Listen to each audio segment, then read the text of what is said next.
The gift of prophecy, as we have been learning in 1 Corinthians 14 and verse 3, is unto edification, exhortation, and comfort. And we're studying this word comfort because this is a word that we want to understand a little bit more, and what the purpose of prophecy is in the word comfort, and what it can do for the hearts of people as they're in the assembly.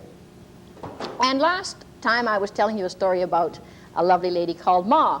And we had just gotten her into the door and sitting down on a chair when we had to leave. Well, we've got to find out what happens to Ma.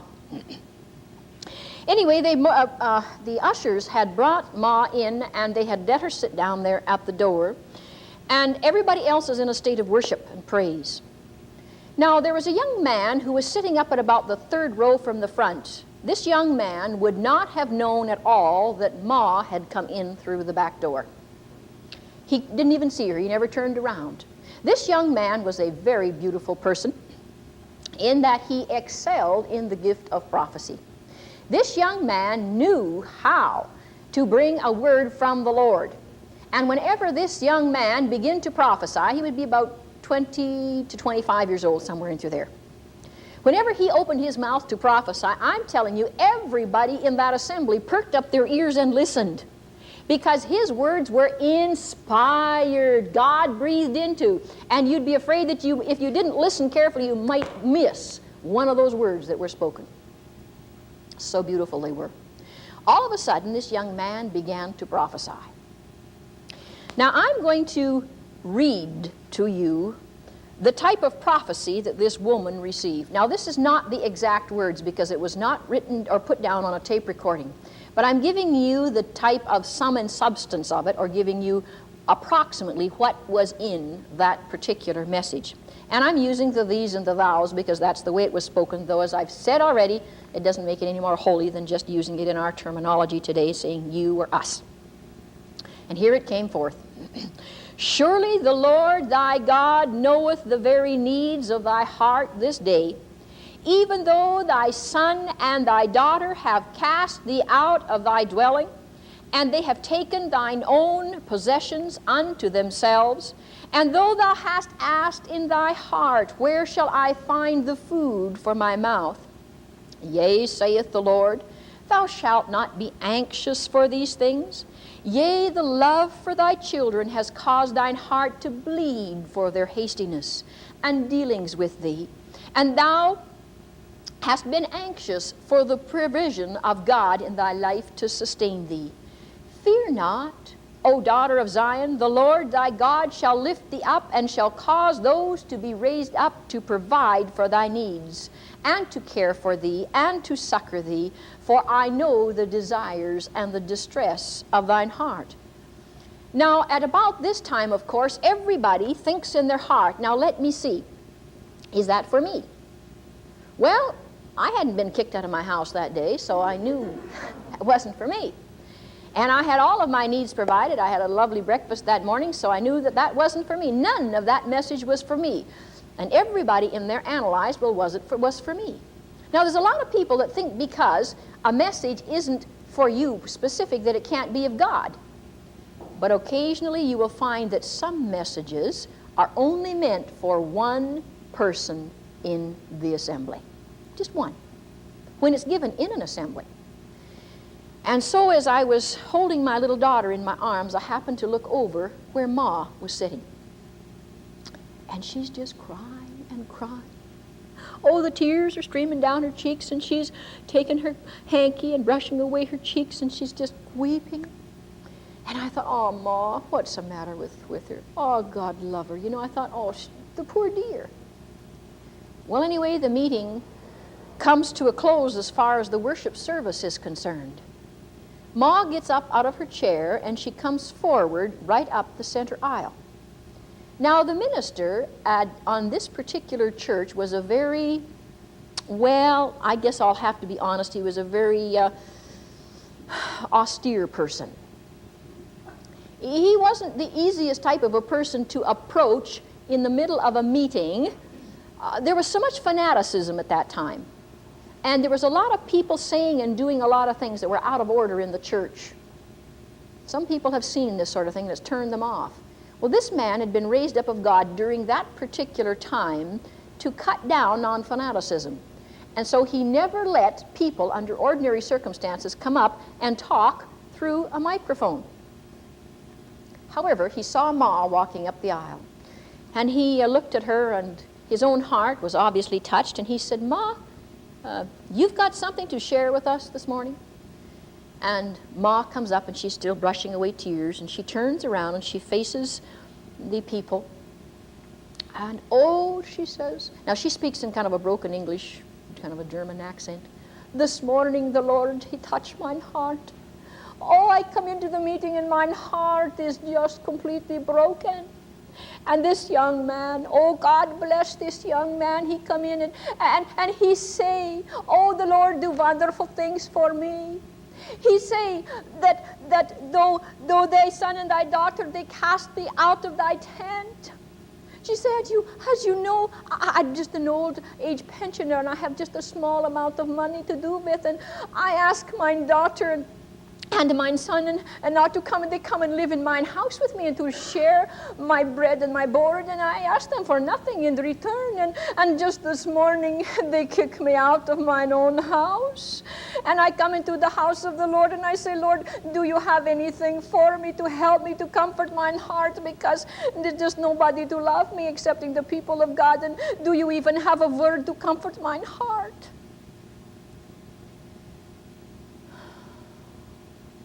Now, here is this beautiful prophecy that comes forth, you see. Needless to say, the people got together and took her in for a few days, fed her, looked after her, until she got her legalities squared away and she got back into her own house again. But let me tell you that this gift of prophecy is for the purpose of comfort. Here is a woman whose family had kicked her out. She comes to the house of God and she wants a word from the Lord because she just doesn't know who cares for her. And here's a word that comes that just touches her heart and gives her comfort. And you know, there wasn't a dry eye in that assembly that morning? Not a dry eye.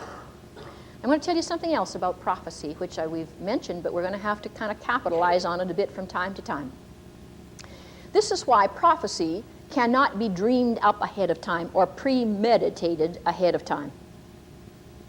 Because if that young man had thought up something to say ahead of time, he never would have said it. I mean, who in this particular assembly, or who has had this occasion happen to them in just today? Probably none of you today. So it would be a very rare thing to have something like that happen, right? And here is something now that God knew this woman's heart, and He knew that she had this burden, and that she needed to be comforted. Do you know, I'm going to throw this in for free. People are in need of comfort today. You know that there are many who belong to Jesus Christ and are not going to any church anywhere. Nowhere. They've been turned off by something. Or maybe they have had terrible things happening in their life. You know, Christians aren't just people that without problems, you know. A lot of Christians have problems. It's just that we learn how to cope with them better, and we learn how to deal with them better when we have Jesus Christ in our lives, and He gives us victory in them. But there are so many believers today that are wandering around in all places. They're even going to fortune tellers. They're going to places in the world. They spend their time in all kinds of things, like bingo games and horse races, and not that there's anything wrong in going to the horse races, but I'm saying, you know, the place that we should be meeting the needs of the people is in the church, in the assembly. And when people are not comforted or do not have their needs met when they come into the assembly, God help us. We have the ability within us that when people come into our assembly to comfort others. This word comfort is a powerful ministry. I want us also to look at another illustration. And this one takes me back to March the 4th, 1957. This was when my graduation exercises were done.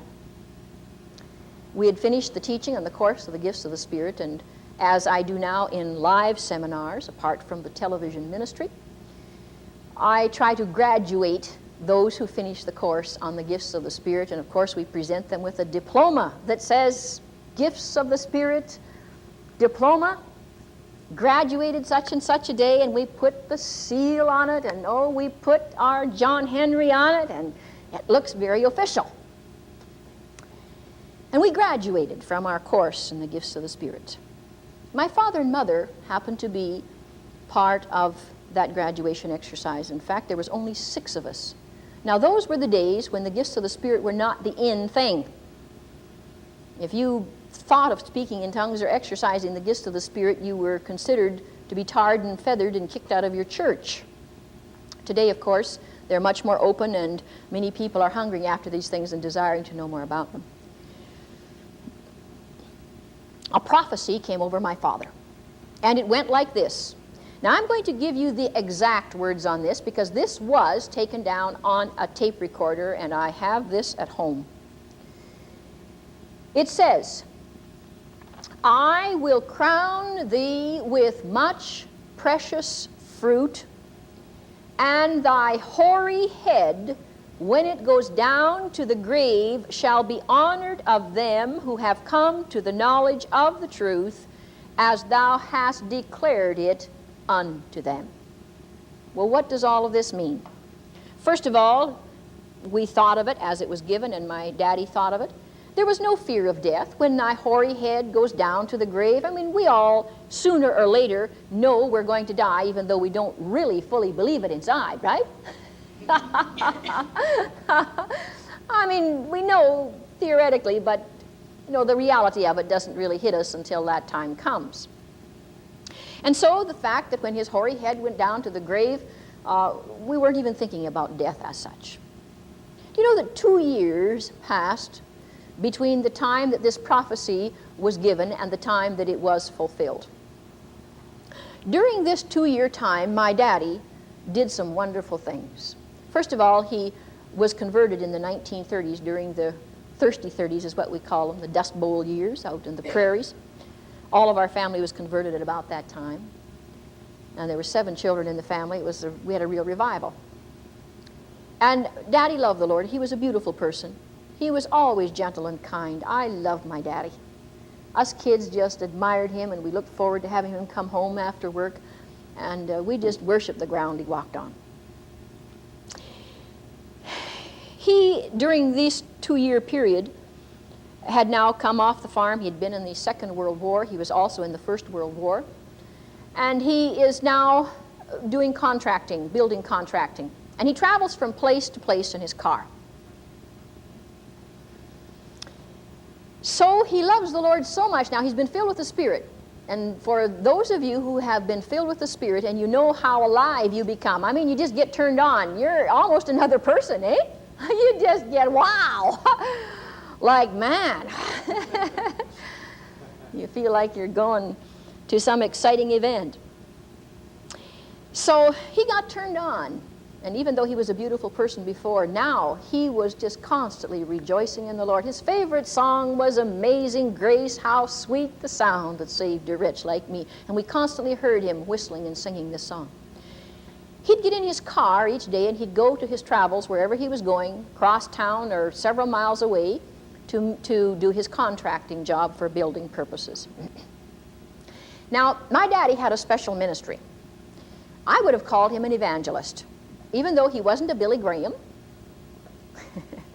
and goodness knows Dr. Billy Graham is a beautiful evangelist, but he was an evangelist in his own right. And every day in the mornings when he'd go to work, if he saw somebody who was hitchhiking, he'd stop and he would pick them up. And then he would talk to them about Jesus. And he invariably led them to the Lord. Well, he'd come home at night, and if there was somebody standing on the side of the road, he would tell them about Jesus, and he'd lead them to the Lord. Now, he actually called his car the maternity ward. because he was always leading new babes to the Lord. And he'd come home at night, and he'd come in through the door, and he'd say, "Mama, we delivered another baby today." He was a happy, happy person. So he had led many souls to the Lord during the course of that 2 years' time. Finally, he did take sick, and he died. My mother was quite devastated at that time, not only the circumstances around his death, but due to the fact that her three sons, could not come to the funeral. One of them was a missionary in Japan, and he just could not come that distance with finances and everything that were involved. The other brother was sick in San Francisco, very ill, and could not come. The third brother was in another town in Alberta, and he had just been out to see his father about 2 days prior before his death, and he decided he would not come back for the funeral, but that we would have a memorial service for him in the city of Calgary in Alberta, and there they would have the regular service then in Vancouver. And my father was to be buried in the Forest Lawn Cemetery in Vancouver area. So mother was devastated because the three sons could not attend that funeral. Instead, what happened was that one brother-in-law and three other men whom my father had led to the Lord were the men that carried him to his grave. And it's an understanding that usually sons would be there to carry the father to the grave, right? Well, this is kind of hurting mother a bit. And he had a funeral, which was a military funeral, because he had been in both world wars. Now, after the funeral was over, again, mother listened to the tape recording regarding the prophetic utterance over him. I want you to hear it again. And when she read it, or heard it, pardon me, she was, as the scriptures say, not a little comforted. "I will crown thee with much precious fruit, and thy hoary head, when it goes down to the grave, shall be honored of them who have come to the knowledge of the truth, as thou hast declared it unto them." Wow! Oh, bless God. Now she said, "Oh, Lord, I know that you knew all about it. I know that you knew that my sons could not come to the funeral." Now it really wasn't so much a comfort then for my daddy as it was a comfort for my mother. This is what prophecy is for, the gift of prophecy. And this is something that you say, well, 2 years later it's fulfilled. Well, God knew about it all that time ahead. And we can be thankful when we know that it is the Spirit of God that speaks to us in this manner. As we see the scriptures in 1 Corinthians 14 and verse 3, we've already looked at it several times. "He that prophesies speaks unto men." Unto men. When we're speaking in tongues, we're speaking to God. When we're speaking by prophecy, we're speaking unto men, one person or more people, depending upon who the message is for. And I've already said it, but I don't know how many times I should say it in order for it to sink in. People are needing comfort. You know that the people of God are brushed from pillar to post with the horrible things that are happening on the face of the earth today. They're scared silly. The stock markets, they never know what's going to happen. World conditions, politicians, governments rising and falling, strikes, wars, rumors of wars, earthquakes, floods, famines, pestilence, you name it. And people's hearts are failing them for fear. And they are running to so many places to try to find comfort for their hearts. Oh, if I could just impart to you how important the gift of prophecy is, that we might comfort one another. You know, I think the people of God have gone long enough being chewed out, spit upon, cared less about, considered scum. I think now the time has come when we as the people of God are going to rise up and know our heritage in Jesus Christ. And that heritage is to minister to one another, giving edification, exhortation, and comfort. Come back again next week, next day, whenever you see our program, and join us again. Will you please?